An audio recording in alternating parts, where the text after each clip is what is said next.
In front of me is Samsung Galaxy Z Fold 6 and today I would like to show you how you can disable Google Passwords autofill. Begin by launching Settings and scrolling down to access Google. Then select All Services, Autofill, Autofill with Google, and Google Password Manager.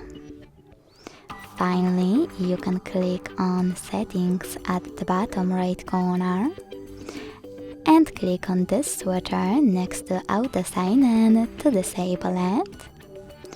Or you can go back and tap on this switcher next to Use Autofill with Google to turn it off completely. Either way, as you can see, Google Autofill is off. Thanks so much for watching. If you enjoyed this video, leave a like, comment and subscribe. Bye!